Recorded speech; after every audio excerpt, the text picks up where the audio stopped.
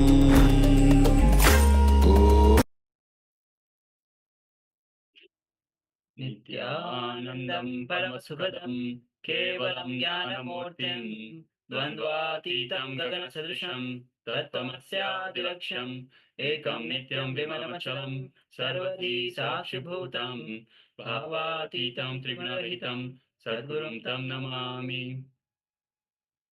Nityanandam, all of you, and what a wonderful day today, as today is Vijaya Dashami. Navratri is ending today, and what an auspicious occasion that Swamiji has given darshan so early, and especially when so much of initiate, so much of people actually wanted to take sannyas, and so many people have taken initiation today into sannyas. So, and on this auspicious occasion, today is the end of Navaratri, a beautiful celebration, and uh, all of us have witnessed various temples across the world have joined for this celebration of Navaratri, celebrating with Kailasa. And all over the world, as Navaratri, people have been waiting for the sannyas every day. People have been joining for the sannyas and sannyas initiation. And finally, today also, a lot of people got initiated into sannyas. And so, with this, as we just received the darshan and the energy that we are involved with. It's time that we start manifesting the powers of Paramashiva. Yes, so we'll be starting with the power of the third eye vision. So we request all participants, please take a moment and gather an eye band, or if you haven't got an eye band, any eye covering that you can cover your eyes, something that's opaque in nature that you can't see through. So requesting participants, just take a moment and gather an eye band or an eye covering, something to cover your eyes with. And shortly we'll be moving into the power manifestation itself. Yes. Meanwhile, let's enter into the Sas Pramana. The Sas Pramana for manifesting the powers of third eye. And the Pramana goes as Kapalantarmano yasya tishthanmilitalochanaha kramena manaso dharyat lakshaye lakshamuttamam. The translation of this verse goes as by fixing the mind on the inner space within the crown center and sitting stably without any movement, having the eyes closed. In succession, by that stability of the mind and the inner space, through the power of third eye, one directly sees the ultimate goal, Laksham, by having the vision beyond the sight that reveals any object or place, attaining the space of oneness with the source, Paramashiva. So let's get ready with the blindfold. Please cover your eyes. Yes, question participants, now please cover your eyes. So put your eye bands on, eye coverings, anything that you are using to cover your eyes. Let us sit comfortably with our head, neck, and spine in a straight line. Invoke Swamiji in your inner space, in the Anandagandha region, just below your heart center. And feel Swamiji's love, compassion, and infinite wisdom and infinite grace radiating throughout your entire inner space. His superconscious energy overflowing, reaching out to every corner of your body, every cell of your body. Now let us bring our awareness to the third eye, the Ajna chakra between the eyebrows.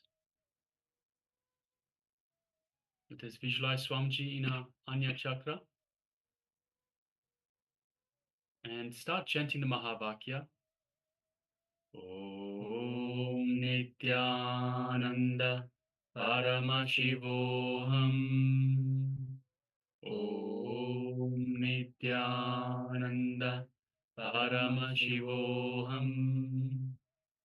Om Nityananda Paramashivoham. Continue chanting the Mahavakya.